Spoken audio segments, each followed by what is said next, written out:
Super Bowl 60 is over. How did the NFL stories play out? We'll talk about that theory and more on the ProZone.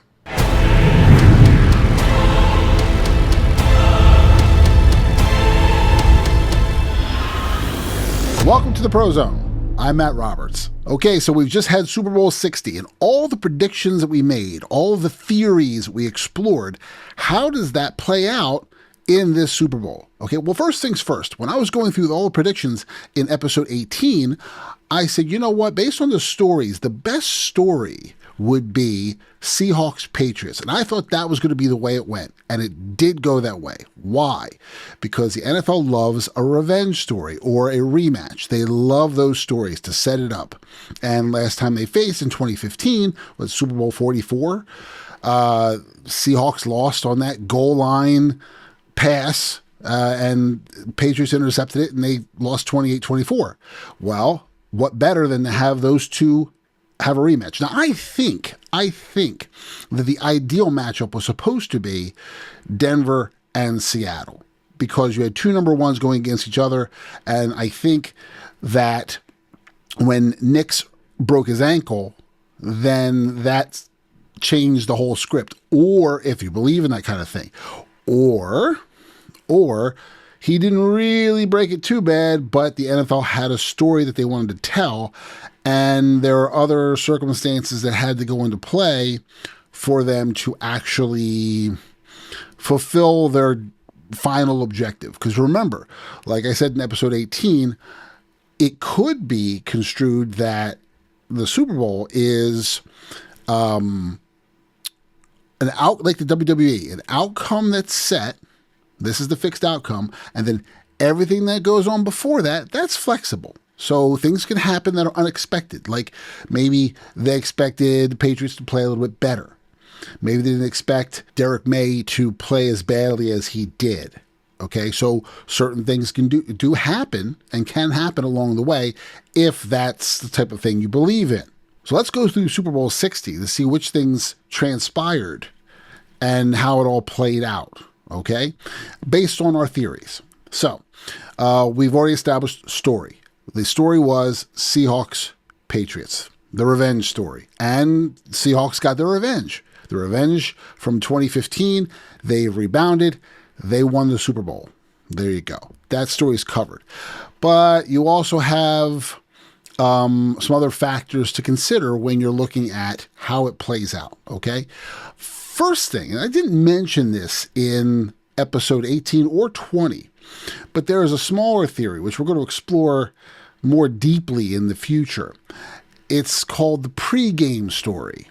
See, if you watch the pregame of the Super Bowl, for the first hour, that immediate hour before the actual start of the games, that 5 o'clock to 6 o'clock hour this season, you can tell sometimes by the interviews how it's going to go. The more they interview a specific team and the more attention they put on a certain team, that tends to be the team that wins the game. Before the Patriots-Seahawks game, they put a lot of attention on Bill Cowher and Jerome Bettis because they were going to retire.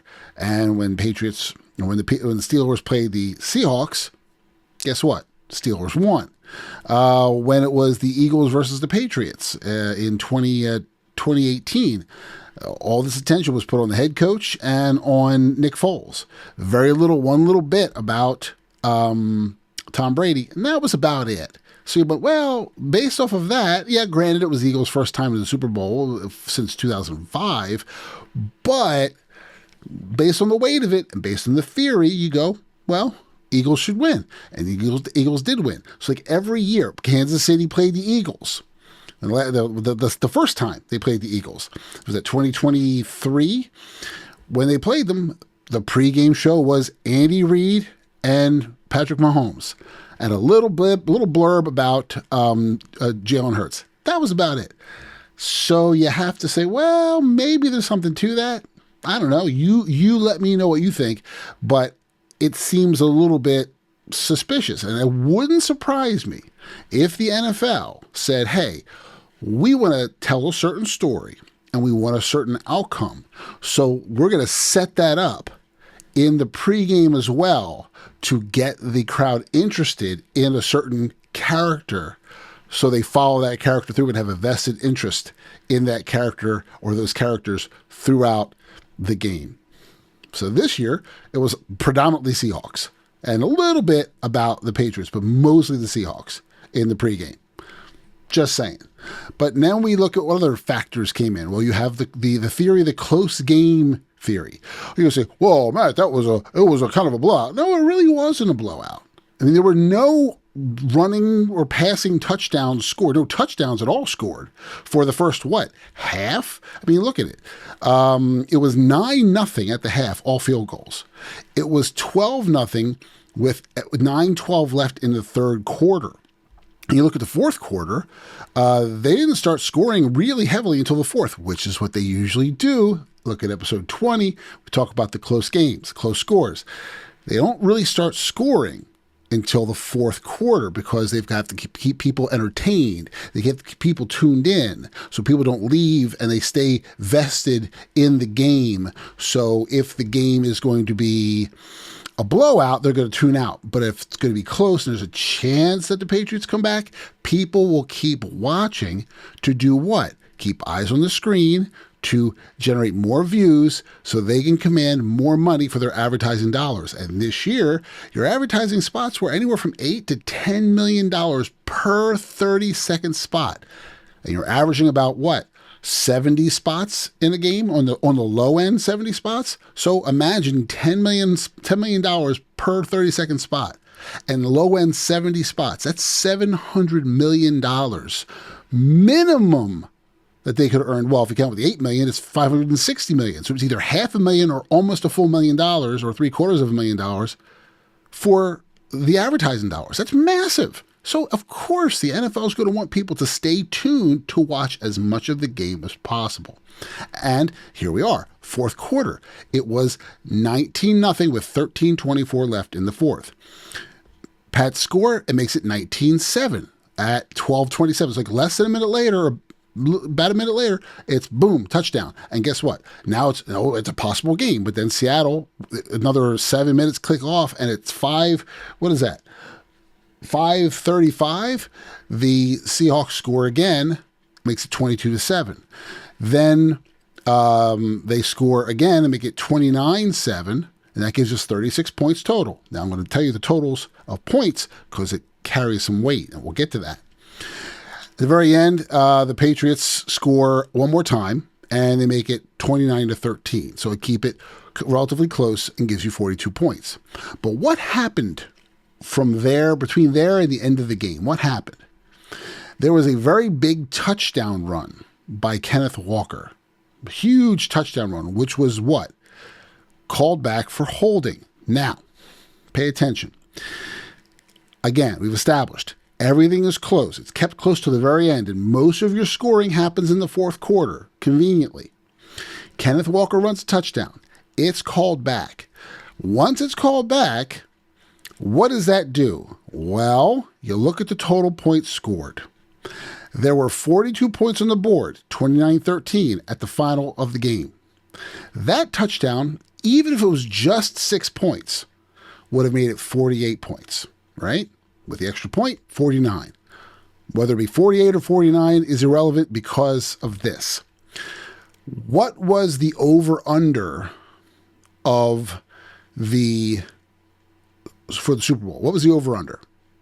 The over-under was 45.5 points. Now, what's over-under? Over-under is, if you're betting, you can bet the over or you can bet the under. So the bookies say, hey, the odds makers come out and go, here's what we predict the total amount of points is going to be. About 45.5 points. You can say they're going to score, both teams are going to score total more than 45.5, or you can pick less. And if you pick more and they score more, you win. And vice versa. If you pick less and they score less, you win. Okay? So the total, over-under total was 45.5 points. If they score that touchdown at the end of the game, you had 42. Just 6 points makes it 48 points. That puts them in the over category. But because that touchdown was called back on a hold, it puts you back to 42 points, which is your final score, which puts you in the under category. Oh, but Matt, it was holding. It was obvious holding. It was like, it was between the tackles, and usually in the NFL, they let the holding go between the tackles. It has to be really egregious holding. It was pretty obvious holding, but you can call holding on every single play in the NFL if you want to. So to call holding that late in the game when it really didn't matter and the Patriots had no chance of coming back to win, what was the point of that? Some would say that it was to keep the number low, to give you the under. So, how does that matter? Well, let's take a look at who bet on the over versus the under, okay? The under of the people, of the 100% of people gambling on this, taking the over-under, right?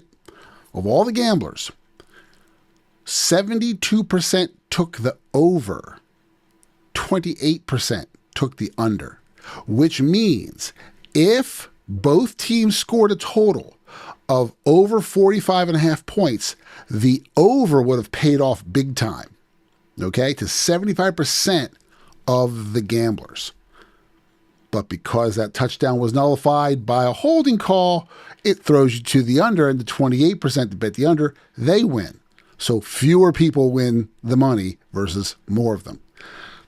I'm just saying, once you made gambling legal, and once it moved outside of Vegas, and you have gambling everywhere, you can gamble in the stadiums for crying out loud. Once they did that, and once the NFL started sponsoring gambling, it changed everything in the game. And you gotta wonder, well, can they control that with a simple call or a missed kick or slowing down the offense so they don't score as much? You have to ask that question. So I hate to think it, but there's a lot of people who have that theory, and it's one of those theories that has to be considered. So let's take a look, though. I'm going to go a little deeper here. How much money was gambled on this game? Okay, total. Well, in Vegas, within Nevada, really, $133.8 million was bet on this game. But overall, like nationwide, worldwide, $1.76 billion was bet on this game. $1.76 billion. And they bet on everything. They bet on, here, let me look this up. There's a site here that tells you everything they bet on. It's called Covers, right? Covers.com. Here are some of the things they bet on in this game. They bet on whether the national anthem duration would be over or under a set time. They will bet on the first song performed, a number of songs performed in a halftime show, the wardrobe choices, potential guest appearances. They bet on all that. Will Lady Gaga appear? Will this one appear? Will that one appear? The Super Bowl Gatorade color. They predict the color of the liquid poured on the winning coach. Literally, these are things that people are gambling, like Super Bowl coin toss, a 50-50 heads or tails bet right at the start of the game. All this stuff is bet on. And it goes on and on with all these different props that they bet on. It's ridiculous, all the things they bet on. But they do. So there's a lot of money in that, and that to the tune of $1.76 billion. Now, when you have that much money tied into a Super Bowl, and when you have that much money tied into the advertising of the Super Bowl, you start to wonder how much stuff are they going to leave to chance when there's that much money to be lost or won in the Super Bowl. I hate to think it, but you have to think it, okay? I mean, the bookies made out huge because everybody who took the over, and there were so many of them, they lost their ass. They just did. And Vegas made out, the bookies made out huge. And you got to wonder, is the NFL getting part of that? I mean, they're sanctioning the gambling and they're hosting it in their stadiums. So do they get a piece? I would think they do, because you have to license the rights to that. Yeah, maybe. You got to wonder. So let's look at one other thing. This is really interesting. One of the things that they bet on here is Kenneth Walker. Okay? Kenneth Walker was a big facet of the gambling side of the Super Bowl.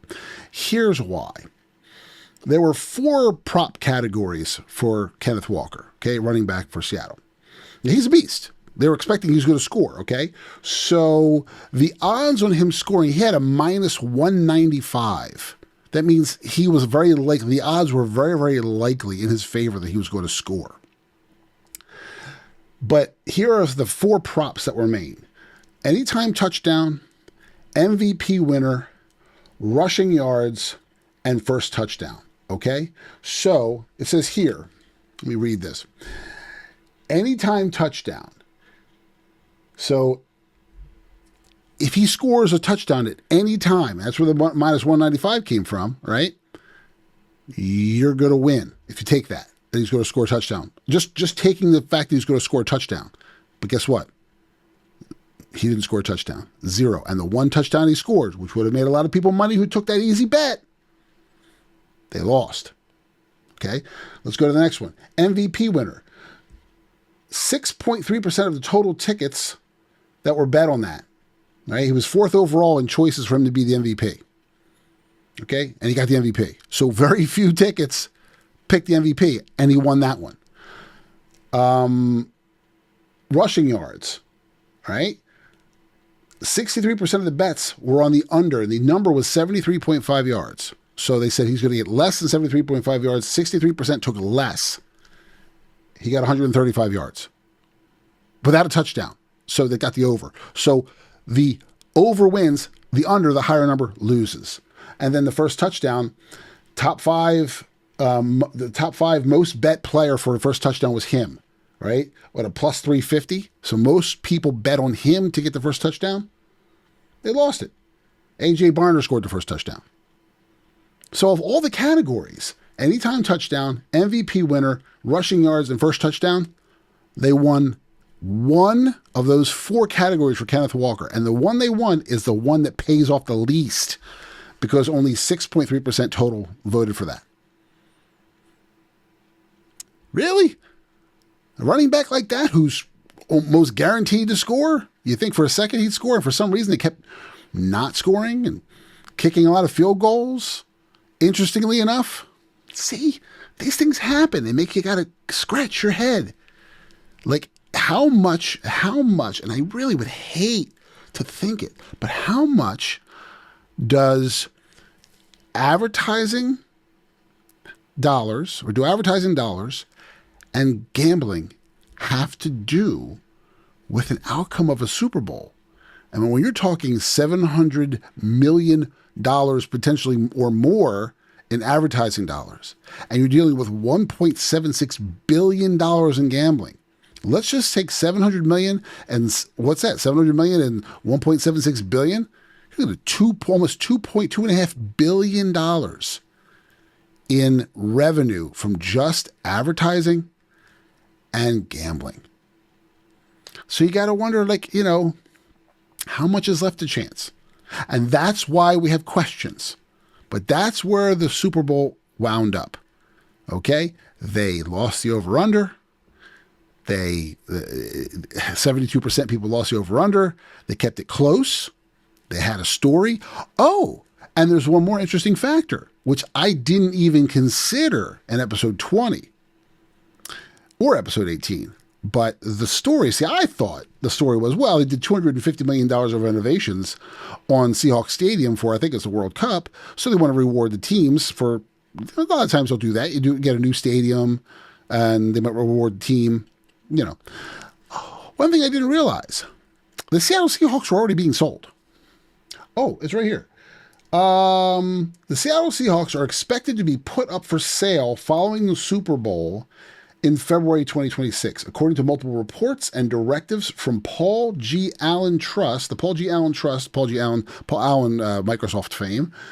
While not officially on the market yet, the team is expected to sell for a record price between $7 billion and $11 billion.